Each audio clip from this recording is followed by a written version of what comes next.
ಎಲ್ಲರಿಗೂ ನಮಸ್ಕಾರ. ಇವತ್ತಿನ ವಿಡಿಯೋನಲ್ಲಿ ವೆಜ್ ಮೋಮೋಸ್ ಹೇಗೆ ಮಾಡುವುದೆಂದು ತೋರಿಸುತ್ತಿದ್ದೇನೆ. ನಾನಿಲ್ಲಿ ಎರಡು ತರನಾದ ವೆಜ್ ಮೋಮೋಸ್ ಅನ್ನು ಮಾಡುತ್ತಾ ಇದ್ದೇನೆ. ಒಂದು ಸ್ಟೀಮ್, ಇನ್ನೊಂದು ಡೀಪ್ ಫ್ರೈ ಆಗಿರುವಂತಹ ವೆಜ್ ಮೋಮೋದು. ಅದರಲ್ಲಿನೇ ಗೋಧಿ ಹಿಟ್ಟಿನಿಂದ ಮತ್ತು ಮೈದಾ ಹಿಟ್ಟಿನಿಂದ ಎರಡೂ ಹಿಟ್ಟಿನಿಂದ ಮಾಡುವುದನ್ನು ತೋರಿಸ್ತಾ ಇದ್ದೀನಿ. ಮೊದಲಿಗೆ ಒಂದು ಕಡಾಯಿಯನ್ನು ಇಟ್ಟು ಆ ಕಡಾಯಿಯಲ್ಲಿ ಸ್ವಲ್ಪ ಎಣ್ಣೆ ಹಾಕಿ ನಾನಿಲ್ಲಿ 2 ಈರುಳ್ಳಿಯನ್ನು ಕಟ್ ಮಾಡಿಕೊಂಡಿದ್ದೇನೆ ಸಣ್ಣದಾಗಿ. ಅದನ್ನು ಫ್ರೈ ಆದ ನಂತರ ಸ್ವಲ್ಪ ಹಸಿ ಮೆಣಸಿನಕಾಯಿಯನ್ನು ಕೂಡ ನಾನು ಏನು ಮಾಡ್ತಾ ಇದ್ದೀನಿ, ಹಾಕ್ತಾ ಇದ್ದೀನಿ ಇಲ್ಲಿ. ಅದರ ನಂತರ ಸಣ್ಣದಾಗಿ ಹೆಚ್ಚಿರುವಂತಹ ಕ್ಯಾರೆಟ್,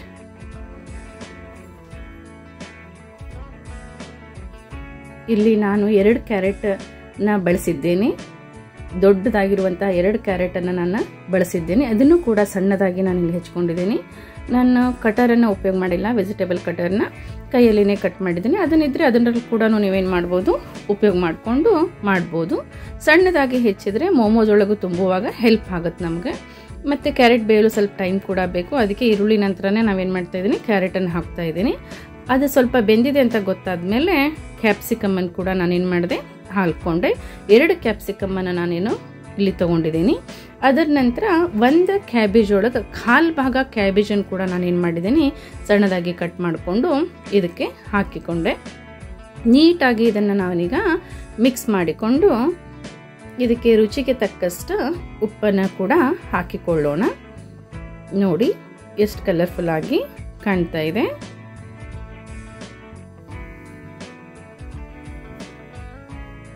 ಯಾವುದೇ ಕಾರಣಕ್ಕೂ ಜೋರಾಗಿ ಇಟ್ಟು ಬೇಯಿಸಬಾರ್ದು. ಫ್ಲೇಮನ್ನು ಸಣ್ಣದಾಗಿ ಇಟ್ಕೊಂಡೇ ಮಾಡ್ಕೋಬೇಕು. ಇಲ್ಲಾಂದರೆ ಅದು ಹೊತ್ತಿದ ಮೇಲೆ ಫ್ಲೇವರ್ ಚೆನ್ನಾಗಿ ಬರೋದಿಲ್ಲ. ಇಲ್ಲಿ ನಾನು ಕಾಳು ಮೆಣಸಿನ ಪೌಡ್ರನ್ನ ಉಪಯೋಗ ಮಾಡಿದೆ. 1/4 ಭಾಗದಷ್ಟು ಕಾಳು ಮೆಣಸನ್ನು ಹಾಕಿದೆ, ಸ್ವಲ್ಪ ಜೀರಾ ಪೌಡ್ರನ್ನ ಹಾಕಿದೆ. ಅದ್ರ ಜೊತೆಗೆ ಸ್ವಲ್ಪ ಚಾಟ್ ಮಸಾಲನ ಕೂಡ ನಾನು ಸ್ವಲ್ಪ ನೀವೇ ನೋಡಿದ್ರಿ ಅಷ್ಟೇ ಪ್ರಮಾಣದೊಳಗೆ. ಯಾವುದೇ ಥರದ ಬಹಳಷ್ಟು ಮಸಾಲೆ ಆದರೆ ಸರಿ ಹೋಗೋದಿಲ್ಲ. ಹಾಗಾಗಿ ನಾನು ಸ್ವಲ್ಪ ಪ್ರಮಾಣದ ಚಾಟ್ ಮಸಾಲ ಮತ್ತು ಜೀರಾ ಪೌಡ್ರನ್ನ ಹಾಕಿದ್ದೀನಿ. ನಾನಿಲ್ಲಿ 100 ಗ್ರಾಮ್ನಷ್ಟು ಪನ್ನೀರನ್ನು ತಗೊಂಡು ಅದನ್ನು ಕೂಡ ನಾನು ಏನು ಮಾಡಿದ್ದೀನಿ, ತುರಿದಿಟ್ಕೊಂಡು ಯಾವಾಗ ಎಲ್ಲ ತರಕಾರಿ ಬೆಂದಿದೆ ಅಂತ ಗೊತ್ತಾದಮೇಲೆ ಪನ್ನೀರನ್ನು ಹಾಕಿಬಿಟ್ಟು ಆಮೇಲೆ ಸ್ವಲ್ಪ ಕೊತ್ತಂಬರಿಯನ್ನು ಹಾಕಿ ನೀಟಾಗಿ 1-2 ನಿಮಿಷ ಇಟ್ಬಿಟ್ಟು ಎಲ್ಲನೂ ಸೇರಿ ಚೆನ್ನಾಗಿ ಮಿಕ್ಸ್ ಮಾಡ್ಕೋಬೇಕು.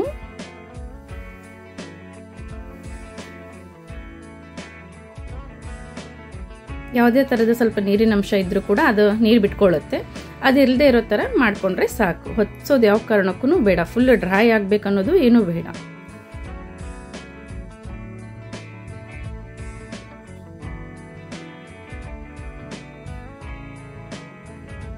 ನಂತರ ನಾನಿಲ್ಲಿ ಸ್ಟೀಮ್ ಮಾಡಲಿಕ್ಕೆ ಒಂದು ಪಾತ್ರೆಯಲ್ಲಿ ಸ್ವಲ್ಪ ನೀರು ಹಾಕಿಬಿಟ್ಟು ಸಾಣಿಗೆನ ಇಟ್ಕೊಂಡಿನಿ. ಅದ್ರ ಮೇಲೆ ಒಂದು ಬಟರ್ ಪೇಪರ್ ಕೂಡ ನಾನು ಇಟ್ಕೊಂಡಿದ್ದೀನಿ. ಇಲ್ಲಿ 2 ಥರನಾದಂಥ ಹಿಟ್ಟನ್ನು ನಾನು ಹಾಕ್ಕೊಂಡಿನಿ. ಒಂದು ಗೋಧಿ ಹಿಟ್ಟು, ಇನ್ನೊಂದು ಮೈದಾ ಹಿಟ್ಟು. 2 ಥರನಾದದ್ದನ್ನು ನಾನೇನು ಮಾಡ್ತಾ ಇದ್ದೀನಿ, ಮಾಡಿ ತೋರಿಸ್ತಾ ಇದ್ದೀನಿ. ಮುಂಚೆ ಸಣ್ಣ ಉಂಡೆಯನ್ನು ಮಾಡಿಕೊಂಡು ಈ ಥರ ಆಗಿ ಲಟ್ಟಿಸ್ಕೋಬೇಕು. ನೋಡಿ, ಈ ಥರ ಮೋಮೋಸ್ಗಳನ್ನು ಮಡ್ಚ್ಕೊಳಕ್ಕೆ ಬಂದರೆ ನೀವು ಇದೇ ಥರ ಮಾಡ್ಕೋಬೋದು. ಅಥವಾ ಮೋದಕದ ಥರ ನನಗೆ ಮಡ್ಚ್ಕೊಳಕ್ಕೆ ಬರುತ್ತೆ ಅಂದರೆ ಅದ್ರ ಥರನೂ ಕೂಡ ಮಾಡ್ಕೋಬೋದು.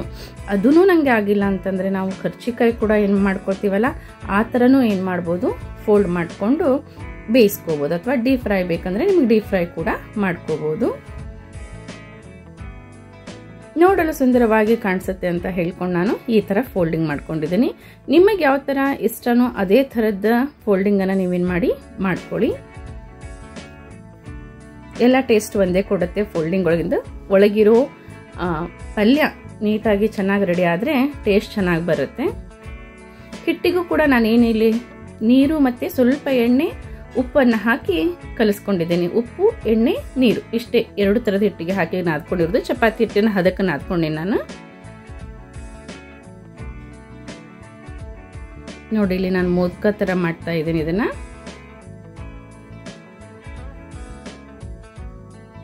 ನಿಮಗೆ ಯಾವ ಶೇಪ್ ಕೊಡ್ಬೇಕು ಅನ್ಸುತ್ತೋ ಆ ಥರದ ಶೇಪನ್ನು ಏನು ಮಾಡಿ ಆ ಮೋಮೋಸ್ಗೆ ಕೊಟ್ಕೊಳ್ಳಿ.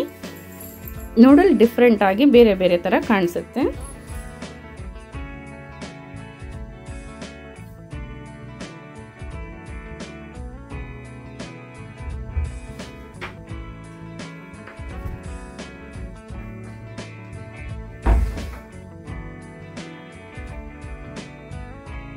ನೋಡಿ ಈಗ ಮೋಮೋಸ್ನ ರೆಡಿ ಆದವು. ನಾನಿಲ್ಲಿ ಒಂದು ಸ್ವಲ್ಪ ಪ್ರಮಾಣದ ಸ್ಟೀಮ್ ಮಾಡಲಿಕ್ಕೆ ರೆಡಿ ಮಾಡ್ಕೊಂಡಿದ್ದೀನಿ, ಒಂದಿಷ್ಟನ್ನು ನಾನು ಡೀಪ್ ಫ್ರೈ ಮಾಡಲಿಕ್ಕೆ ರೆಡಿ ಮಾಡ್ಕೊಂಡಿದ್ದೀನಿ. ಸ್ವಲ್ಪ ಎಣ್ಣೆ ಜಾಸ್ತಿ ಬಿತ್ತಿಲ್ಲಿ, ನೀವು ಇಷ್ಟೊಂದು ಎಣ್ಣೆ ಹಾಕೋಬೇಡಿ. ಡ್ರಾಪ್ ಎಣ್ಣೆ ಹಾಕ್ಕೊಂಡು ಆ ಬಟರ್ ಪೇಪರಿಗೆ ಹಚ್ಬಿಟ್ಟು ಏನು ಮಾಡಿ, ಈಗ ಮಾಡಿಟ್ಟಿರುವಂತಹ ಮೋಮೋಸ್ಗಳನ್ನು ಏನು ಗೋಧಿ ಹಿಟ್ಟಿಂತ್ರ ಮತ್ತು ಮೈದಾ ಹಿಟ್ಟಿಂತ್ರ ಎರಡು ರೀತಿ ಮಾಡಿರುವಂತಹ ಒಂದು ಮೋಮೋಸ್ಗಳನ್ನು ಏನು ಮಾಡಿ ಆ ಸ್ಟೀಮ್ ಮಾಡಲು ಇಟ್ಟಿರುವಂಥ ಪಾತ್ರೆ ಒಳಗೆ ನೀಟಾಗಿ ಜೋಡಿಸ್ಕೊಳ್ಳೋಣ.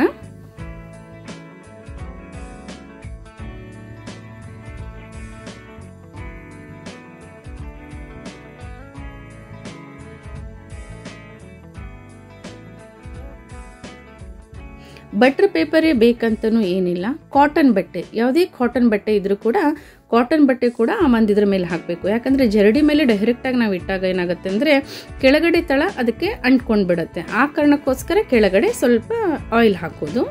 ಅದು ಬಟ್ಟೆ ಮೇಲಾದರೂ ಓಕೆ ನಡೆಯುತ್ತೆ. ಈಗ 10 ನಿಮಿಷ ಇದನ್ನ ಏನು ಮಾಡೋಣ, ಬಾಯ್ಲ್ ಮಾಡೋಣ. ಅಲ್ಲಿ ತನಕ ನಾವೀಗ ಏನು ಮಾಡೋದಂದರೆ ಇನ್ನೂ ಸ್ವಲ್ಪ ಮಾಡಿಟ್ಟಿದ್ನಲ್ಲ ಅದನ್ನು ಡೀಪ್ ಫ್ರೈ ಮಾಡ್ಕೊಳ್ಳೋಣ.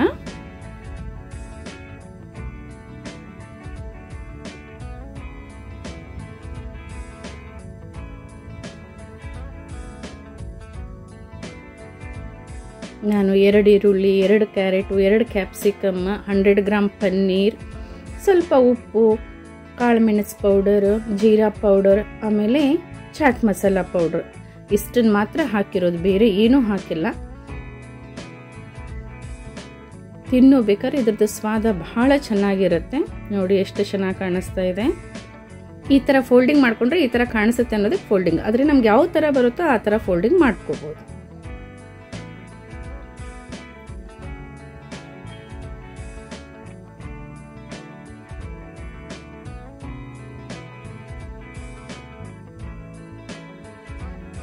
ಎಲ್ಲ ಮಾಡಿಟ್ಟಿರುವಂತಹ ಮೋಮೋಸ್ಗಳನ್ನು ನಾನಿಲ್ಲಿ ಡೀಪ್ ಫ್ರೈ ಮಾಡಿದೆ. ಅಷ್ಟರಲ್ಲಿನೇ ಸ್ಟೀಮ್ಗಿಟ್ಟಂತಹ ಮೋಮೋಸ್ಗಳು ಕೂಡ ರೆಡಿಯಾಗಿವೆ. ನೋಡಿ, ವೈಟ್ ಆ್ಯಂಡ್ ವೈಟ್ ಕಾಣೋದು ಮೈದಾದ್ದು, ಸ್ವಲ್ಪ ಕಲರ್ ಚೇಂಜ್ ಕಾಣ್ತಾ ಇರೋದು ಗೋಧಿ ಹಿಟ್ಟಿನದು. ನಾನಿಲ್ಲಿ ಇದನ್ನು ಸೇಜ್ವಾನ್ ಚಟ್ನಿ ಜೊತೆ ಸವಿಯಲು ರೆಡಿಯಾದಂಥ ಮೋಮೋಸ್ಗಳನ್ನು ಇಟ್ಟಿದ್ದೀನಿ. ನೀವು ಕೂಡ ಒಂದ್ಸರ್ತಿ ಟ್ರೈ ಮಾಡಿ ನೋಡಿ, ತಿನ್ನಲು ಬಹಳ ರುಚಿಯಾಗಿರುತ್ತದೆ. ಹೇಗಿದೆ ಎಂದು ಕೂಡ ಕಮೆಂಟ್ ಕೂಡ ಮಾಡಿ. ನಿಮಗೆ ಈ ವಿಡಿಯೋ ಇಷ್ಟವಾದಲ್ಲಿ ಲೈಕ್, ಶೇರ್, ಸಬ್ಸ್ಕ್ರೈಬ್ ಮಾಡುವುದನ್ನು ಕೂಡ ಮರೆಯಬೇಡಿ.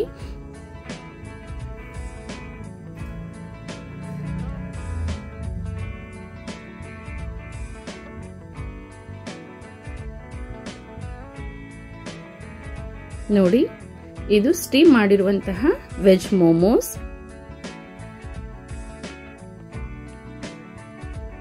ಇದು ಗೋಧಿ ಹಿಟ್ಟಿನದು, ಇದು ಮೈದಾ ಹಿಟ್ಟಿನದು.